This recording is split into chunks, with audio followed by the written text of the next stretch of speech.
So the topic tonight is the challenges facing Islam. Will Islam survive or will it thrive? What's its future? Where is Islam going? For me, Islam isn't just a topic of academic research. I am an academic, but it's also very personal. I've got some skin in the game, as they say, and in my case, it's literally. 2 weeks ago, I had an operation on my face to remove some potential skin cancers, and the GP said, you'll need a plastic surgeon to do this, and I had a list. And the guy that I chose was a Muslim doctor from the Middle East who trained in the Middle East. And I chose him because he's the best in our area. We, as I mentioned, lived in the western suburbs of Melbourne. But he has the same surname as a famous leader of the Muslim Brotherhood who just recently died in prison while facing charges for murder and terrorism. And so I was a bit curious. I wondered, are you related to this man? But then I decided I wouldn't ask him. Sometimes it's not smart to dig too deep, particularly when you're going into an operation. Anyway, he did a great job, as I expected. It's not Tom Cruise, but then he didn't have that much to work with as he went off. And praise God, none of the samples came out with any kind of problem with it. There he is with the blade, ready to go.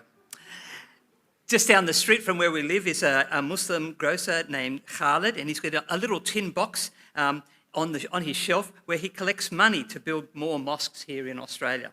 But I never seem to have any spare change when I go shopping at his store. And next door to him is a mechanic whose name is... Gone blank.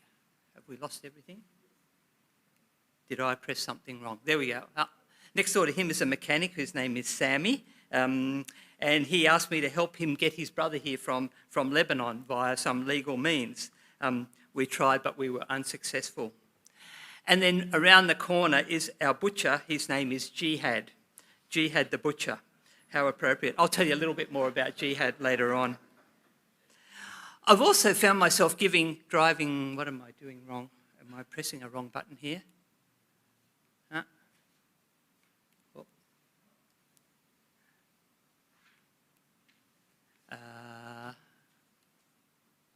This is switched on.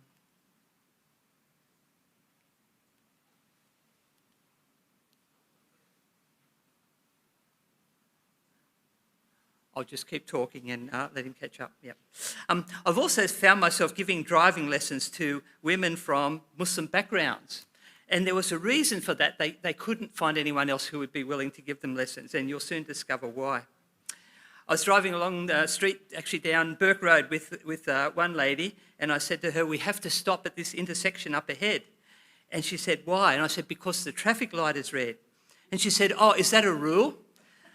Apparently in Saudi Arabia, traffic lights are just a form of street decoration. And another lady was she already had her driving licence from another Muslim country. And I said, well, let's have a brush-up lesson. So she gets into the car and looks at the floor and she says, now there's two pedals there. One makes it go and one makes it stop. Is that right? And I said, yes, that's right. And she said, now which one is which? So before we started, I said, let's pray together. My prayer was... very simple. Dear Lord, please protect us, otherwise I'll see you in a few minutes. Amen. We survived, praise God. In 1920, in the year that MBI began, Islam was in serious decline, and Samuel Zwemer, the famous American missionary who earned the title Apostle to Islam, wrote a booklet called The Disintegration of Islam. In it, he said, Islam is a dying religion, and he spoke of the utter collapse of Muslim political power in Africa, Europe and Asia. We'll come to that later. He wasn't alone in his negative assessment, because only 15 years before there was a conference in Mecca of Muslim scholars who met together for 14 days to investigate the causes of the decay of Islam. And they came up with 57 reasons in 14 days, including fatalism, the opposition of science, the rejection of religious liberty, neglect of education, and inactivity due to the hopelessness of the cause itself. And you get the impression here, this is a religion that's lost heart. In 1914, a leading Muslim editor in India wrote, we see that neither wealth nor education nor political power can enable the Muslims to achieve their national salvation. Where then lies the remedy? Before seeking the remedy, we must ascertain the disease. But the Muslims are not diseased. They have reached a worse stage. A diseased man still has life in him. Mustafa Kemal Ataturk, the founder of modern Turkey, who's also the general who led the Turkish troops against the Anzacs at Gallipoli, went one step further. He referred to Islam as the symbol of obscurantism, a purified corpse which poisons our lives, and the enemy of civilization and science. And in 1924, under his leadership, the Turkish government abolished the caliphate. This was the supreme religious and political authority for all Muslims across the world. It's the equivalent to abolishing the Pope for Catholics. And for the first time in 14 centuries, Islam was without a leader. Ataturk's Islamic corpse, as he described it, had now become a headless corpse. So things were getting worse. So how did it get into this position? To understand this, we have to go back 14 centuries to the 7th century or 13 centuries. According to the Muslim account of history, in about 570 AD, a man named Muhammad was born in Mecca, in what's now Saudi Arabia. At age 40, he received a call to become a prophet. And he went out onto the streets of Mecca and started preaching to people, telling them they needed to submit to Allah. This wasn't very successful. It gained him about 200 followers and resulted in persecution for the Muslims, to the extent that they had to leave town. And they moved to another place. This is 622 AD. Muhammad's now 52 years old. And here a transformation takes place in Muhammad. The peaceful and pious preacher in Mecca now becomes a political prince and a militant warlord in Medina. And this was a much more successful approach. By the time he died 10 years later, at age 62 or 63, he had over 100,000 followers. And moreover, Islam ruled over the whole of the Arabian Peninsula. And the justification for this change in Muhammad's approach was given in the Quran. When we read it, we see that there are 45 peaceful verses that encourage peace and forgiveness, but these are all cancelled out or abrogated by the 415 later verses, the Medinan verses, which call for fighting and warfare. And this was the direction that Islam was heading in. Here's a quote from Professor Bassam Tibi. He was a Muslim professor at the University of Göttingen in Germany. And he says, at its core, Islam is a religious mission to all humanity. Muslims are religiously obliged to disseminate the Islamic faith throughout the world. We, that is Allah, have sent you, that is Muhammad, forth to all mankind. And that's a quote from the Quran. If non-Muslims submit to conversion or subjugation, this call, which is da'wah in Arabic, can be pursued peacefully. If they do not, Muslims are obliged to wage war against them. In Islam, peace requires that non-Muslims submit to the call of Islam, either by converting or by accepting the status of a religious minority, which is a dhimmi, and paying the imposed tax, jizya. And he says, world peace, the final stage of the da'wah, is reached only with the conversion or submission of all mankind to Islam. This was a professor in a German university who's putting forward this. This was incidentally in the 1990s when he wrote this, and that was before 9/11, and he probably wouldn't say the same thing, at least so openly nowadays. But it's important to recognise that Islam is more than just a religion. It is a fully integrated ideology. It's got social and political and legal and economic and military and religious elements. It comes as a full package, and you can't just take one and neglect the others.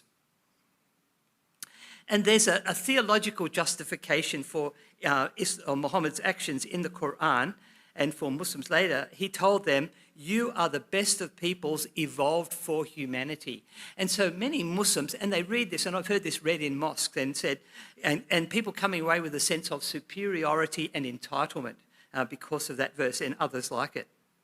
And they're also told it is he, that is Allah, who has sent his messenger, that is Muhammad, with guidance and the religion of truth, that is Islam, to make it superior or to prevail over all religions, even though the unbelievers hate it. It wasn't something that was going to be accepted joyfully, but rather imposed in some way. But this promise gives people a sense of destiny and an assurance of ultimate victory. And when Muhammad died in 632 AD, his successors took this very seriously. They began to invade and occupy the countries around them to establish Islamic rule in those lands. And within 20 years, they had overrun 3 times more territory than Muhammad had in his final 10 years. Within 100 years, they had occupied 2/3 of Christendom at that time. They didn't lose a major battle in this first 100 years. It wasn't until 732 at the Battle of Tours that they had a significant military defeat. But the steamroller kept on going, and by 1500, they ruled most of the world, now split into various empires, and the only holdout was Western Europe. There were attacks on that. Constantinople fell in about 1454, I'm thinking, can't remember the exact year, but certainly around that period, and then the battle to Vienna where they were stopped there. At this time, they held more territory than any other empire had ever held in human history. But around 1500, the balance changed. The voyages of discovery opened up the new lands to the Europeans. And you can see this was to avoid the Islamic heartlands that were based to the east in Eastern Europe. And so Westerners now became the new powers, the new world powers. And in fact, 90% of the world's Muslim population was colonised by Western countries by 1920. So quite a significant change, a turnover in a period of a couple of centuries. And these countries were often carved up and sometimes handed over to puppet governments, and hence this talk in the 1920s about the demise of Islam. Will we survive? Will we be able to recover from this? So what were Muslims supposed to do in the face of this absolute humiliation? They were told that they had the best religion, the best book, the best prophet, and now here they were subjugated by these foreigners, these kafirs. Well, some of them went down the ideological route. They saw that the Europeans had triumphed because they had better education and more modern technology. And so Muslims needed to become more educated in Western ways, not in order to become more Western, but in order for Islam to retake its place of preeminence in the world. And Sir Syed Ahmed Khan, for example, established schools and an Islamic university in India to raise the educational standards of Muslims. And in this approach, Muslims felt that they needed to gain a voice in society so they could promote Islam as a modern and reasonable religion and present it as a viable lifestyle choice. And Melbourne TV presenter Waleed Ali uses this methodology. If you read his book, People Like Us, you can see it's laid out there. But others went in the opposite direction. They felt that the reason for their poor situation was that they were too much like the Europeans, and they needed to actually become more Islamic and less like the Europeans. And for them, this was a clarion call to return to the Sharia. They needed, they thought, to implement Sharia law more stringently. An example of this is Abu Ala al-Maududi, the Pakistani scholar, who was pushing the Pakistani government to Islamize even more. And it actually happened here in Australia. In 2011, the Australian Federation of Islamic Councils, the highest body in the land, went to the Australian government, that was Julia Gillard was the Prime Minister at that time, and asked if they could allow Muslims to apply some aspects of Sharia law to their community. And the government stood their ground and refused and said, there is only one law in Australia. But a third approach went down the path of violent jihad. So groups like the Muslim Brotherhood, and you can see the list of them there on the right-hand side, and many of these are household names now. And the seminal thinker in this was an Egyptian man called Sayyid Qutb, and the result of many jihadi groups was the result of his teaching. And his book, Milestones, is available in almost every mosque around Melbourne. It's interesting to note that each of these approaches, the 3 approaches I've outlined, is obedient to the saying of Muhammad in the Hadith. He says, Whoever of you sees an evil action, let him change it with his hand. And if he's not able to do it, then with his tongue. And if he's not able to do that, then with his heart. And that is the weakest of faith. That is the third one.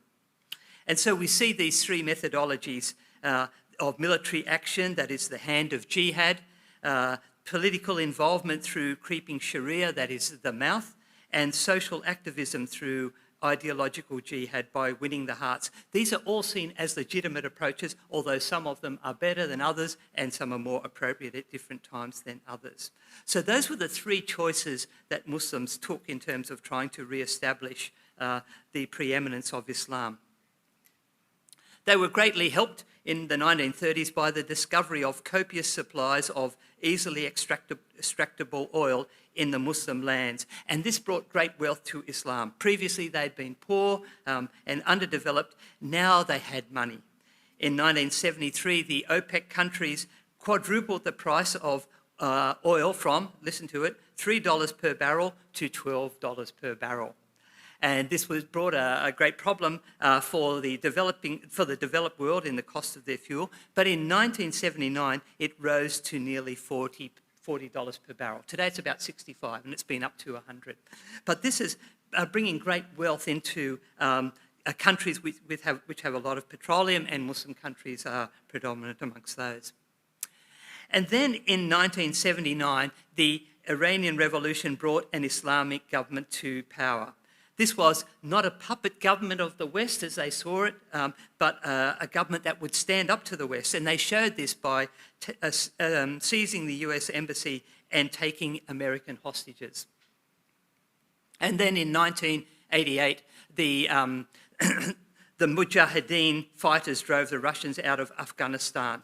And so Islam has now showed that it has significant economic power, political power and military might, and it could stand up to and defeat the world's major superpowers, the USSR and the USA. And so worldwide, Muslims became more confident. They felt it was now back on track. And interestingly, Muslim women took on the veil in countries where they had never worn it in the past, and it was a sign of identity because it was a return to their tradition and a recognition we are Muslims, and they saw it really as a sign of liberation. But one outcome of this newfound confidence was the 9/11 terrorist attacks. They targeted US economic symbols in New York, the military at the Pentagon, and the third plane was on its way to Washington, the political capital. And then after that, suicide bombings became daily events, and they continue up to today. On average, there's 5 or 6 suicide bombings somewhere around the world. But a group called ISIS actually went beyond this. They weren't just interested in terrorism. They said, we want to seize land and we want to establish Islamic law and we want to reappoint a caliph to replace the one that had been lost a century beforehand. And that's exactly what they did. They didn't last long, but they did it. They got up there and they showed that they can grab land, they can put Islamic law into place, they can have an international ruler once again. But they were a failure, and many Muslims around the world were either disgusted with them or disappointed in them. And they said, these guys don't know what they're doing, we don't identify with them. And it actually highlighted rifts within the Islamic community. You see, no Muslim community is monochrome. Each of them is a mixture of different groups that are inspired by competing worldviews. And some of these worldviews are quite serious. There is what we might consider to be pure Islam. That's the traditional version that's based on the Quran and Sharia. But in every Muslim society, there is also folk Islam, which draws many of its teachings and practices from traditional religions such as animism and shamanism. And they have elements in that like the evil eye and magic rituals, fear of the jinn, and intercession through praying at the shrines of holy men. You'll find these in almost every country in the Muslim world. Contact with Western education resulted in forms of liberal Islam that were informed more by secular modernism and feminism. And if you look at their teachings, and again, you can meet these at various places around Melbourne.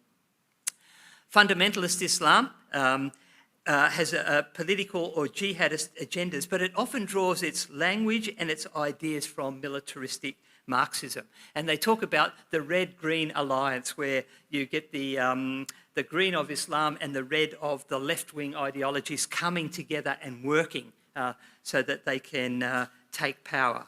But it'll be interesting to see if they ever do, how they deal with each other. In Iran, that actually happened. The intellectuals, the liberal intellectuals joined with the Islamic radicals to help drive out the Shah, and as soon as they did, then the radicals turned on them and imprisoned or executed them. And the fifth one is Sufi Islam. It's the mystical form of Islam, and it borrows from monism and Buddhism, a lot of its ideas. But these groups, when they look at each other, they claim that the others aren't real Muslims. And besides these ideological things, there are actually institutional differences. The different sects, so you have the Sunnis and the Shia, you have the Alawis, the Khawarij, the Ismailis, the Hanafis, Hanbalis, Malikis, Shafi'is. And there's actually a saying by Muhammad, recorded in the Hadith. He says, my community, that is my ummah, will divide into 72 or 73 sects, and each of them will enter hell except one. And when I ask Muslims about this, they'll say, we are of that one sect. The other ones aren't. But the reality is that there is an ideological battle for the soul of Islam that's going on between these competing groups. And in the future, my first prediction, they will continue to fight each other, and they will each claim that theirs is the proper version. And we have all of these groups here active in Melbourne at the moment. Another challenge facing Islam is the rise of popular critical scholarship. And I call it popular because it means it's out there in the public. This critical scholarship has been around for a long time, but people haven't talked about it. It's just been the academics would talk about that in their ivory towers. Now it's out on the internet. The secret has been released. Studies about the life of Muhammad and the Quran and the Hadith, about Islamic history, and as Mark said, some of it's actually coming out of here, out of the Arthur Jeffrey Centre. They're confronting the commonly held beliefs of everyday Muslims. They've never been questioned about these things before in an open manner. And so the beliefs that they have about the perfect character of Muhammad, the idea that there's only ever been one Arabic Quran that's never been changed, that the Hadith and the traditions are a reliable record of what Muhammad said and did, and that the history of Islam was full of harmonious and diverse communities enjoying the fruits of an enlightened and progressive Islamic civilization. Those ideas have now been challenged and put out there as untrue. And it's unsettling the faith of many Muslims, and some of them, as they're seeing this, are leaving Islam because of it. And I meet these people on a regular basis. There's also the issue of violence within Islam. Professor Samuel Huntington, in his book, The Clash of Civilizations, noted that Muslims make up about 1/5 of the world's population. That was in the 1990s. It's got bigger since then. They have been far more involved in intergroup violence than the civilization of the people of any other civilization. 2/3 to 3/4 of inter-civilization wars were between Muslims and non-Muslims. Islam's borders are bloody, and so are its innards. And he said, this is the most quoted sentence from my book. And he was right. In fact, he wrote this, as I mentioned, in the 1990s. That was before 9/11. And since then, things have got a lot worse. In the first 2 decades of this century, more Muslims have been killed by other Muslims than have been killed by non-Muslims. So there's been civil wars and uprisings against the government in countries like Tunisia, Egypt, Libya, Syria, nearly 600,000 people killed there. Iraq, Afghanistan, nearly 250,000 people killed there. Yemen, 130,000 killed in this last couple of years. And besides all of these deaths, you can see the Sunni and the Shia divide, the liberals versus the radicals, and ethnic and tribal differences that are adding to this fighting that's happening within the Muslim community. But the internal and external wars are just one of the problems facing Muslim countries. There are social and economic and political challenges that are tremendous. Despite the massive public protests for change during the Arab Spring uprisings of 210 to 215, they delivered little. They got rid of a few of the dictators, Ben Ali in Tunisia, Hosni Mubarak in Egypt, Muammar Gaddafi in Libya and Ali Abdullah Saleh in Yemen. But the overall result was not an increase in democracy or a decrease in corruption. It was simply a changing of chairs. And we had groups like the Muslim Brotherhood in Egypt being repressed, but in its place, Al-Qaeda and ISIS and other groups sprung up. So historically, Muslims have grown throughout the centuries by invading other countries and extracting financial values from these conquered peoples. And they exploited the technologies and the methodologies that they found there, but they were often slow to innovate, and over time these technologies lost their value and they lost the strategic advantage that they had. And now with fewer military capabilities and with decreasing financial opportunities, Muslim economies are struggling to survive. The future of oil, which was a significant source of income for many Muslim countries, is being threatened by proposed changes to energy generation and vehicle use due to concerns about climate change. And there's also the issue of birth rate. Muslims have higher birth rates than other communities in general, Christians and in everyone really, and that, if it continues, will result in Islam overtaking Christianity as the world's largest religion by 2070, according to demographers. But this is demographics, it's not through conversion, it's through birth rate. And so they go to face social problems. Across the Middle East, half the population is below the age of 15.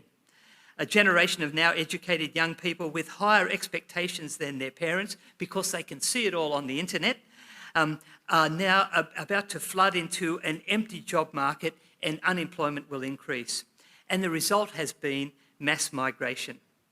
Since 2015, over 1.5 million refugees, mostly from Syria and Iraq and Afghanistan, crossed the Mediterranean into Europe, and there's a picture of some of them. We remember these massive lines that were happening. But worldwide, 70 to 80% of the world's refugees are Muslim, even though Muslims are only 25% of the world's population. And this wasn't lost on my friend Jihad the butcher. We were having a discussion one time about my overseas travels. And he said, "Where have you been to?" And I said, the last couple of years I've been to Yemen, I went to Iraq, I went to Egypt, I went to Sudan, I went to Libya. And he says, and he's got the meat cleaver in his hand, he says, "Don't go back to those countries." He said, "Otherwise," he said, "stay here in Australia." And I said, "Jihad, why is it safe to stay in Australia, but it's not safe in Muslim countries? Is it because of Islam?" He said, No, it's got nothing to do with Islam. They don't practice Islam properly there, but they do here in Australia. So I said, "Jihad, how come Islam doesn't work in Muslim countries, but it works okay here in a Christian country in Australia?" He said, "I don't know about that." And he goes back to chopping his meat. But it is a clear admission of the failures of Islam. People are seeking physical security and stability. They want good government. They want freedom of speech, equality. They want human rights. They want a good education system, jobs and income. They want healthcare, capital infrastructure, social welfare, a long life and pensions. But few, if any, Muslims can offer all of these. In fact, I can't think of one that will offer every single one of those. And most of them offer very few of them. And so Muslims are voting with their feet, and they're leaving their countries in droves, and they're seeking to enter Western or other countries where these things can be found. And they're bringing Islam with them when they come. What will they find when they get to the West? Most Muslims consider the West to be Christian, and certainly there are many ideals and many beliefs that are widely held in the West that come from biblical teaching. Here's some of them. The idea of universal human rights and justice come from the biblical idea that all people are made in the image of God. The idea of guilt and responsibility for sin comes out of the Bible's call for people to live holy and obedient lives. And the weak in society to be helped because God is a God of compassion. Since all people are intrinsically equal, every voice should be heard in a humble way. And the Bible says, "Be slow to speak and quick to listen." And so everyone's point of view should be respected. We're told not to judge. But all of these notions were given in the context of a people who were seeking to be obedient to God. And what happens when you actually take God out of the equation? These same ideas get distorted almost beyond recognition. So universal human rights is transformed into a hyper-individualism. That is, everyone can have their own way. Guilt for sin is applied selectively. There's an emphasis on the big historical issues of colonisation and slavery and 2 world wars with all of their horrors, nuclear war. And this means that the West has lost its moral authority. It has no right to speak anymore. The call to help the weak means that everyone has a right to equal wealth. And if everyone has a right to speak, so there's no such thing as absolute truth, only personal opinions and subjective experience. And since every point of view must be respected, there is no right or wrong. The only real sin is intolerance of other people's points of view. And you can see in these statements some elements of postmodernism and critical race theory. So this is where the West is heading. So how can Muslims and how do Muslims exploit these three arguments? The first one is the historical argument. They'll say, because of what they have done, the West and therefore Christians are colonisers and they're oppressors. Muslims are the victims of Western foreign policy, and so they deserve special consideration and even compensation for that. The second one is the diversity argument, or the multiculturalism argument. It says the West is uniform and hegemonic, that is, it dominates all other cultures. Muslims are minorities, like indigenous people here, and they will bring diversity and richness to the culture, and that is good, and so they need special treatment in order to facilitate this. And the third one is the moral argument. The West has lost its moral compass, it's got no values, and it will need a religion like Islam to bring the West back to proper morality.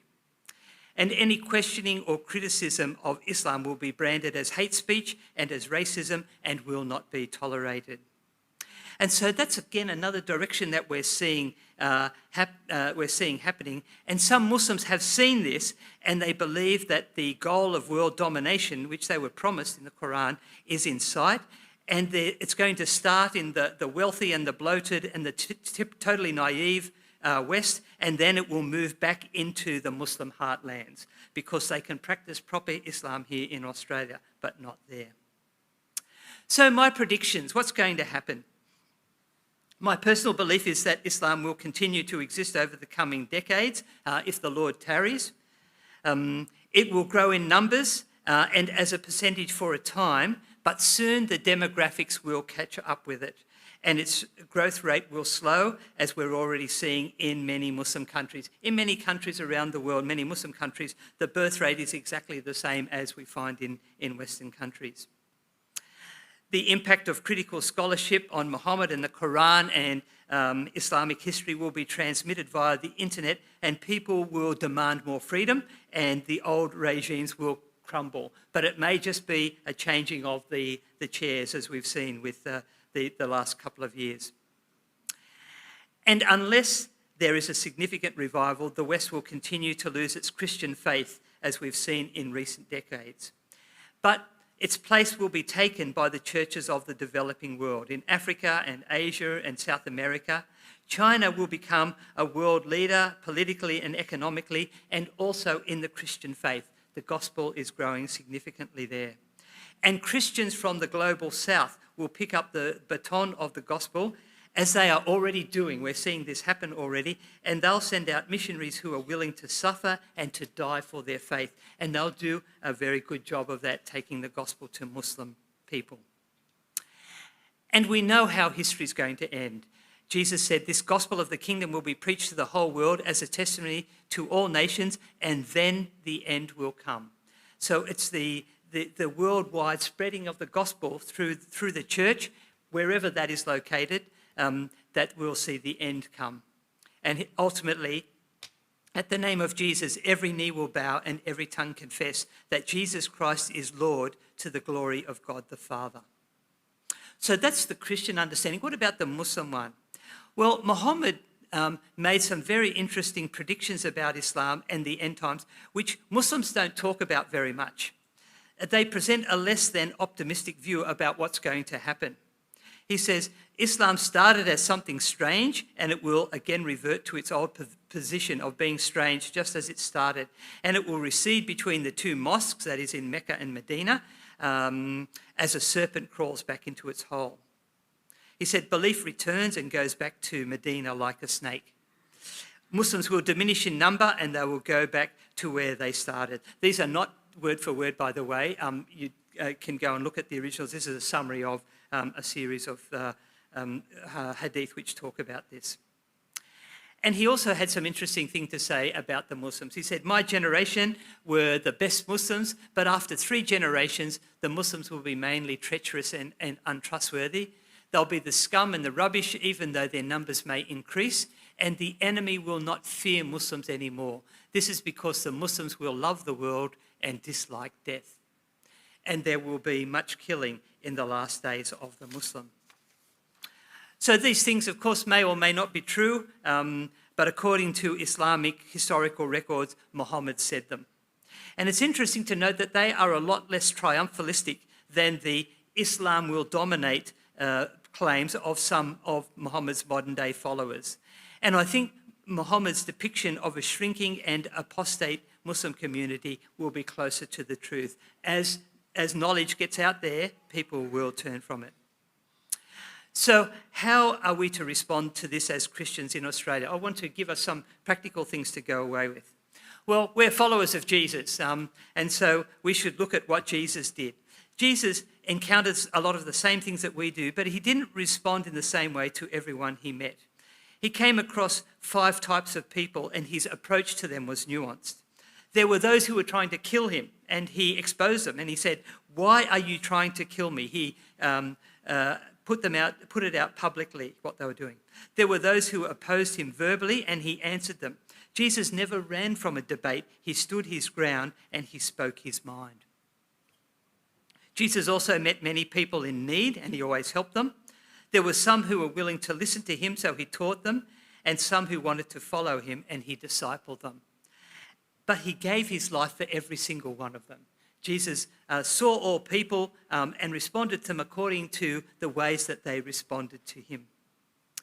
And when we encounter Muslims, we also see that there are different types of categories of Muslims. Some of them are violent and oppressive, and our calling there is to expose them. And this is the role of research and public policy, to put the history out there, to put the statements out there so people can see what they're saying and what they're doing. There are some who are critical of Christians and will try to promote Islam and denigrate the Christian faith in the public square. And our calling is to respond to them with Christian teaching and to oppose them. And that's the task of apologetics and polemics. The third group are the poor and needy Muslims. As we saw before, there's plenty of these, and our calling is to help them by showing love and compassion. And the fourth group is the responsive Muslims, those who are willing to listen to the gospel. Our calling is to teach and to train them. That's the task of evangelism and discipleship. A couple of years ago, I ran a conference here at MST, inviting people from Iran who had come to faith in Jesus. And we got over 200 of them turned up. They were meeting here. We filled up the hallway there. And others contacted me and said, look, we would love to come, but we're fearful about our family still in Iran, so we can't come. But please know that we're praying for you. And this is just a small group of one ethnic group, and it's happening across so many different nationalities. Over top of all of these things is our heart. And Brother Andrew once said, Islam stands for, I sincerely love all Muslims. So we follow the one who so loved the world that he gave his son, and so we do the same. My wife Catherine and I worked as missionaries with Interserve in several countries in Asia and the Middle East for over 20 years. And now back in Australia, we continue to have contact with Muslims and with ex-Muslims, some of whom now followers of Jesus. And several times we've had refugees from Muslim countries living with us, people who'd been escaping death threats or facing intolerable situations, people who had nowhere to stay, needed a bed. And what they got was always more than a bed, or maybe what we got was more than a bed. There were lots of forms to fill in and government offices, visits to the police, visits to psychiatric hospitals, not for us, enrolling them in courses, helping with assignments, finding jobs, writing references, finding houses, sourcing furniture, giving driving lessons. And we've been doing life together with these lovely Muslim and ex-Muslim people. Personal contact is the key. And that's appropriate because when Allah wanted to communicate with the world, he sent down a book, the Quran. When the God of the Bible wanted to show his love to the world, he came down himself. In Islam, Allah's word became print. In Christianity, God's word became flesh. And this is the call to each one of us. As the Father sent me, Jesus said, so I send you. And he calls us to become personally involved in his mission, which includes Muslims. But it will mean different things to different people according to your gifts, according to your opportunities. For some, it's the call to pray for Muslims. Some of you may go out into your neighbourhood and find some Muslims. There's about 200,000 of them here in Melbourne. 1 in 40 people is a Muslim. And ask them what they would like you to pray for them. And very rarely will you get a rejection. You could come and join us on Saturdays in the Melbourne CBD, where we do outreach to Muslims and we share the gospel with them. I also do debates with Muslims, and I'm planning one of these in September with our Mission Week, and we'll also go and visit a local mosque. So there's face-to-face opportunities here. Or you could volunteer to drive a Muslim at our kamikaze driving school that we've just set up.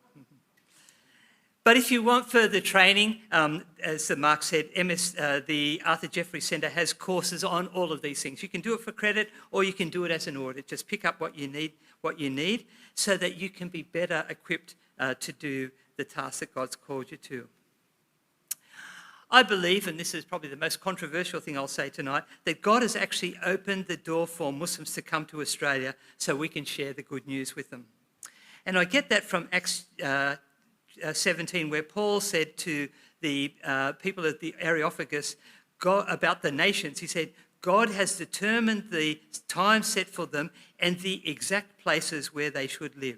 He did this so that people would seek him and perhaps reach out for him and find him. Catherine and I worked in several different countries, and the reason we didn't stay in one was we got expelled from a few of them because of our Christian witness. And in the last country that we lived in Yemen, over the time that we were there and in the years since, 18 of our missionary co-labourers have been killed, all of them shot dead by jihadists for sharing the gospel. But we're now back here in Australia, and God has allowed 600,000 Muslims to be here. 2/3 of them born overseas, 1/3 born here. And you can't get kicked out of Australia for sharing the gospel, at least not yet, and you're pretty unlikely to be shot. For over 100 years, 101 years, MBI, BCV, MST was established in 1920 to train people to go to the mission field overseas and to share the gospel. But now God has brought the mission field here to Melbourne. And the challenge of growing Islam is here with us. Jesus said, open your eyes and see the fields are ripe for harvest. And that opportunity is for us. So brothers and sisters, let's take this opportunity while we still can. Thank you.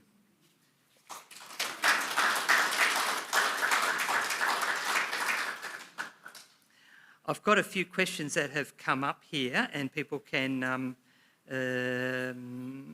send some more to me. Let me just see if I can find this. Okay, I'll start from the bottom and just read them out. Okay, someone said, did Islam exist before Muhammad? Sorry if I've heard it wrong. Okay, so actually there's two answers to this.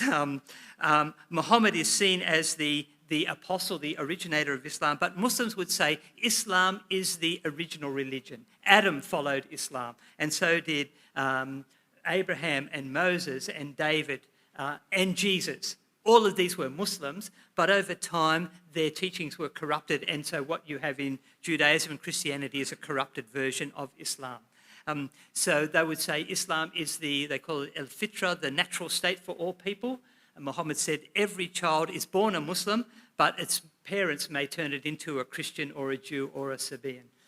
So there's the two answers. But really, most people would see it was Muhammad who brought along with the Quran the final revelation, and you can effectively ignore the stuff before that if you want to.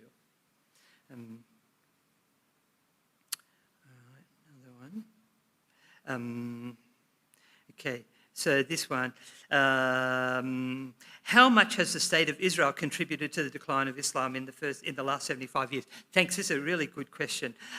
So for Muslims, they actually didn't have too much problem with Israel throughout history. In Muhammad's time, there was a real problem with Jews, and so Muhammad, as we see in Medina, when he got there were a whole lot of tribes there. Within 5 years, all of the major tribes had either been exiled or enslaved or executed, or had converted to Islam. There was no Jews that were left that were there in a free state by the time that Muhammad died, or within 5 years of Muhammad getting there. But because the Jews then lost any kind of political impact, then they were basically ignored by Muslims over time. And then in 1948, when the Jews came and established the State of Israel in what the Muslims considered to be Islamic territory of Palestine, then the Jews became very much a focus for a lot of animosity and hatred, and that has continued to this day. And so 1948 and then 1967, the Six-Day War, the Muslims were humiliated because they were defeated by a smaller army who they didn't consider to be very important. There's a saying in the Quran about the Jews, if you fight them, they will run away.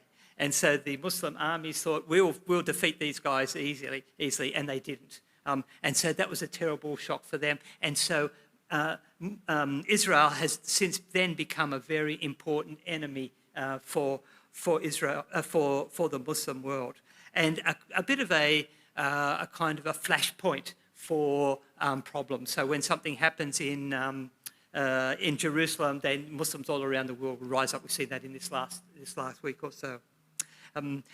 But it's interesting, we're now starting to see some Muslim countries sign pacts and treaties of non-aggression with Israel. So Egypt started, and just in the last year or so, we've seen a couple of other nations do the same thing. So that may change in the future, I'm not sure. Okay, how much of academia is discussing the validity of the existence of Muhammad? So I started my talk off by saying, well, this is the standard Muslim perspective. Academia has actually, in recent years, started to raise questions about the reality of the record. There was a book by Michael Cook and Patricia Crone a couple of decades ago, where they said, if we just look at the non-Muslim records about Islam, we don't actually find very much. And in fact, we get the impression that Islam may not have existed, that all of this stuff that we find in the Hadith was maybe a fabrication, because they were written 250, 300 years later. And maybe these things were just fables that were made up and dressed up as historical events. And so people have looked at that now, and Mark Dury has been one of the people, and Stuart Robinson, another one, talking about these things, so when we go back and look into the history, what do we find? Do we find archaeological evidence for the story of Islam? And the truth is we don't. We don't find the ancient records that we should be finding throughout Arabia of this supposedly well-developed trading route and centre. We don't find the name of Muhammad appearing in a public place for some decades after his death. This is pretty amazing for a man who had 100,000 followers. And so some are saying, well, we think that perhaps he didn't really exist as a person, or maybe someone with that name did exist, but certainly not the Muhammad Muhammad that we're finding written up in the Hadith. And that's become an important, they call it revisionist studies. And so many people are starting to raise this, both secular and Christian writers who are talking about this. So that's an area, again, I think we'll teach courses about that here at MSD, don't we? Yep, so do a course on the life of Muhammad, we talk about that one.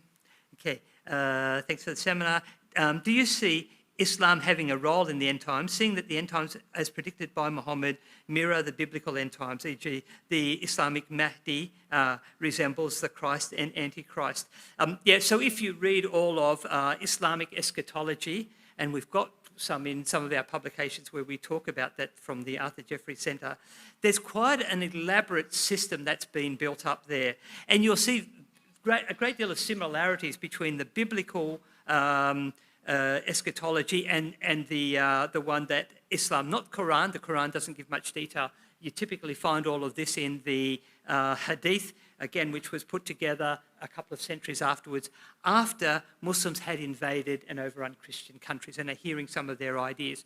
And that would be my view, that these ideas were then incorporated into Islamic eschatology. They weren't there from the original, and it's a sense of supersession, which is what one of the things that Islam does. And we see when you look at Jerusalem, there is the Al-Aqsa Mosque and the dome sitting on top of the site of the Jewish temple. That Islam is superseded, Islam is predominant. And I think they've done that intellectually as well, taken across Christian ideas and kind of dressed them up in Islamic dress and then passed them off as their own. So I don't necessarily see Islam as having a role in the end times. They may be one of the factors in there. The Bible doesn't give a clear indication of them. Some people would read things in the Bible and say this refers to the Muslims. I'm not as convinced about that. But certainly I think we need to deal with life as it is now rather than what it may be at the time of the end times. All right. So someone asked about David Wood of Acts 17 Apologetics. Do you know him? And if you do know him, do you agree with his apologetic approach towards Islam? Thanks. David Wood is a very controversial guy. I don't know him, but I've seen some of his stuff. And he takes a less than... a less gentle approach than I take towards Islam. He really goes in boots and all. And some people see him as, going a little bit over the top and pushing beyond the limits beyond where he should go. His scholarship, by the way, is impeccable. It is really good. He does his research. He knows his stuff. You can't fault him on that. And some people say, but I wish he was a little bit gentler. But that's the calling that he's got and the methodology, and it's very effective. All power to him. When Muslims leave Islam, do they tend to leave because they're disillusioned with it and then look for something to replace it? Or do they leave because they see Christianity or something else as a better alternative? I think it's a combination of both. So many of the people who are leaving Islam are not becoming Christians, and partly because they haven't really investigated Christianity, or they've got the sense that Christianity and the West are too closely aligned. And as we mentioned before, that doesn't bear out historically. Currently, 2/3 of the world's Christians are from Asia, Africa, the Middle East. Asia, Africa, is the third one? The Middle East,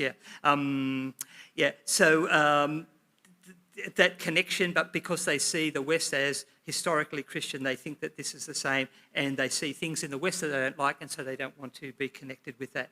Others, and I had lunch with one yesterday, he said, when I started reading the Bible, I saw the love that comes out there, and that's what attracted me to Jesus. That's what I want to... This is the thing, he said, because he grew up in a Muslim country, he never knew anything else, but he knew that love was lacking there, and now he's found it in Jesus.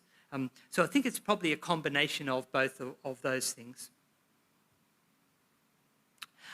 Good. Where does Ishmael fit into Islam? Okay, so there's quite a story about Ishmael in the Quran. You'll know the story. So Abraham had two sons, Ishmael through his slave wife Hagar, and then Isaac through Sarah. And Muslims would say Ishmael was an Arab because he married an Egyptian wife, and they say that he came down to Mecca and he established a house there, and Abraham used to come and visit him down there.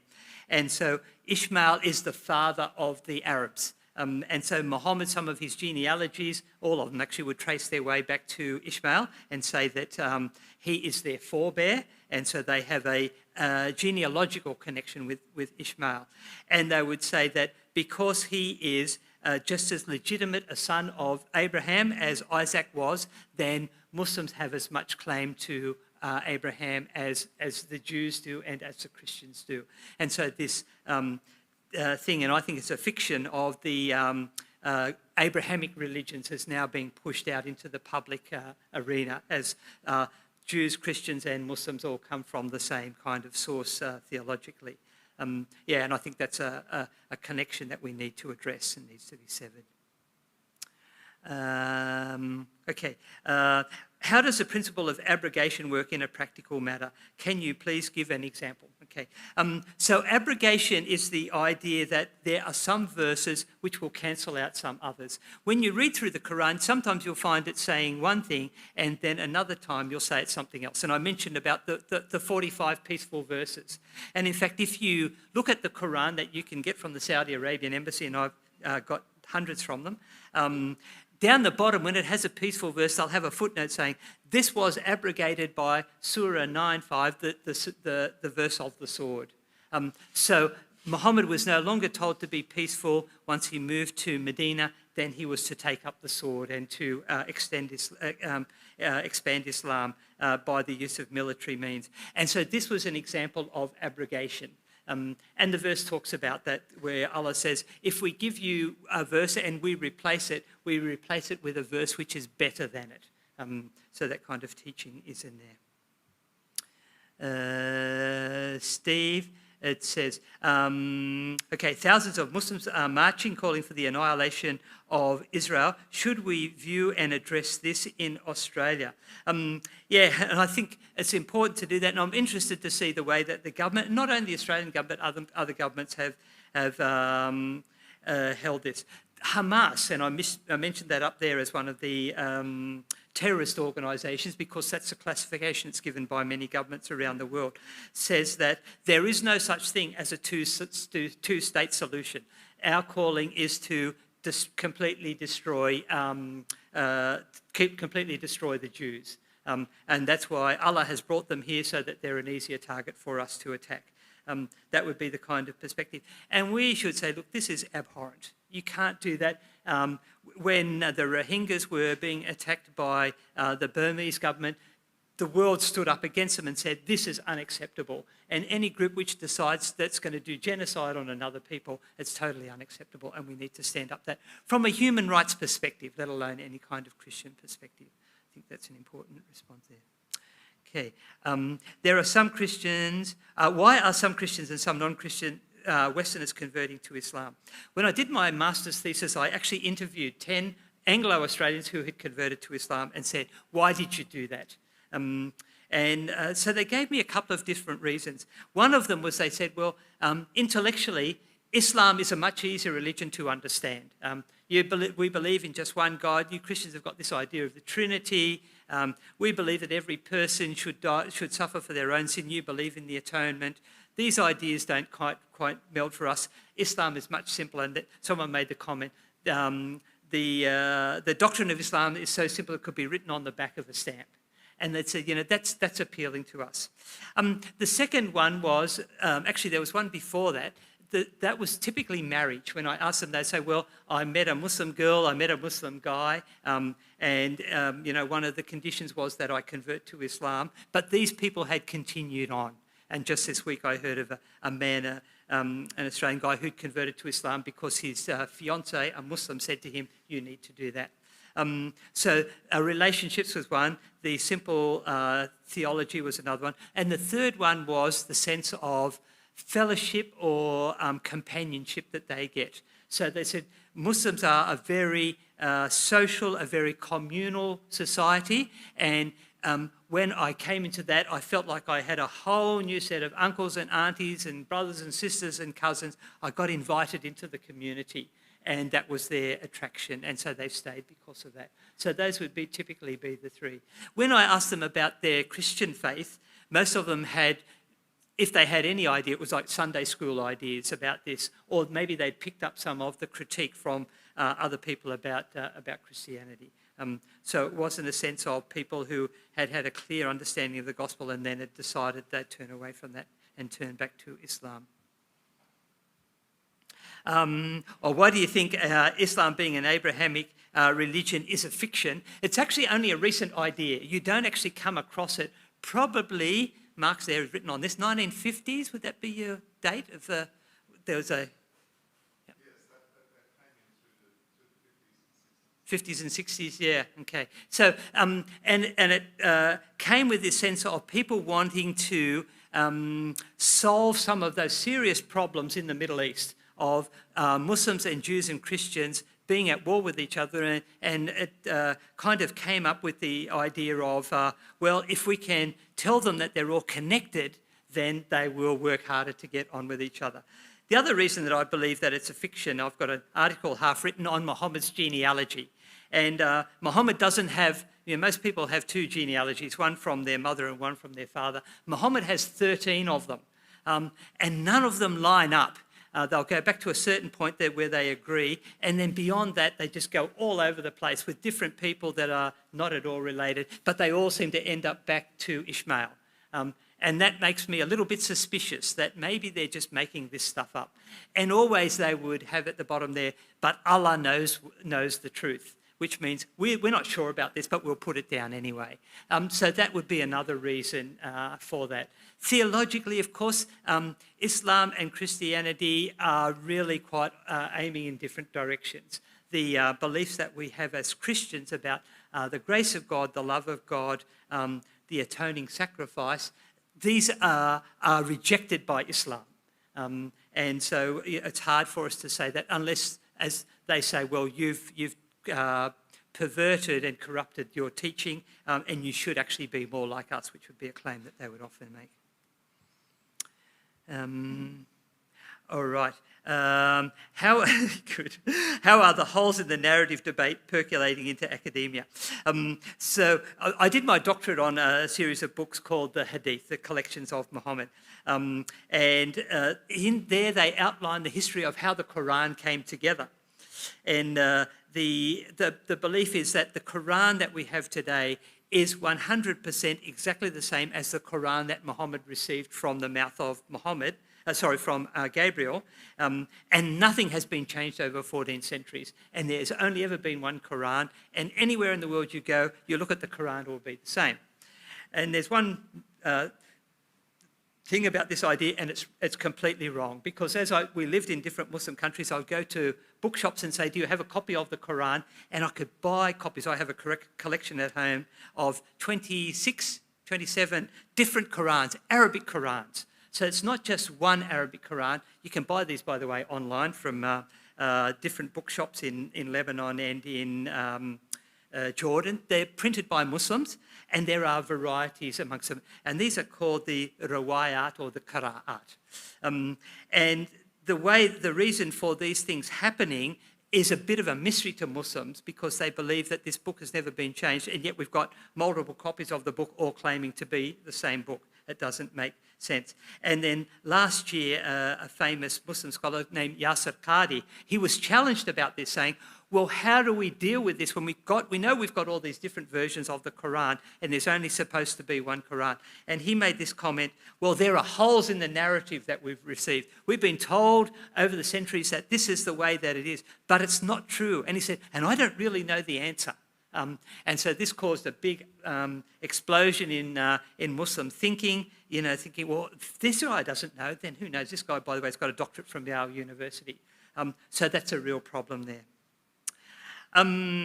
Okay, so someone asked here, isn't Islam a polytheistic mishmash of Allah, Muhammad and Jibreel, not to mention Elat, the moon god, and whatever? Somebody obviously not impressed with the history of Islam. Certainly when you look at the Quran, you can see that there are things that have been taken from different places. You can see bits that have been borrowed clearly from Christianity. About a quarter of it is Old Testament stories, but not properly written. So you have details like Abraham gets thrown into the fiery furnace instead of Daniel's companions. Saul calls his troops together and tells them to drink the water from the river, and if they do it with their hand, he accepts them, not Gideon. So they've got the stories there, but it's mixed up. It's a little bit confused. And then you also get some elements from the Arab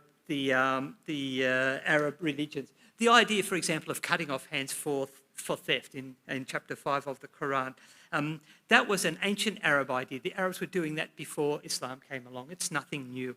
And you can actually trace a whole lot of these things. There's borrowings from a whole lot of different languages. The name of the ladies in paradise, they're called huris. That's a Persian word. So these ideas have been picked up and carried across and put into the Quran. So it's not a pure idea that has been put together in a kind of from a single source at all. Why are some sections of the left aligning with Islam? I've talked with some of the Muslims and asked them why they're aligning with the left. And one of them, a guy with a long beard, who I knew was from the kind of the radical end of Islam, he said, we'll walk with these people as long as it's convenient with us. And I think that's what the left is doing as well. There's so many things that in the teaching of Islam that they would disagree with, the kind of the left would typically have strong views about feminism and a whole lot of other perspectives. So they're kind of putting those aside, but their goal is basically to try and grab a position of preeminence, and then when they do that, then they can dispose of their competitors, and I think that's going to happen. Anyway, I see Daniel is moving, I see Dennis is moving up on me. Does that mean it's time for me to finish? One more question, all right. Sorry, I can keep talking all night. Let me see if there is one more. I thought I saw one that came up here. Where was that? Oh. Okay.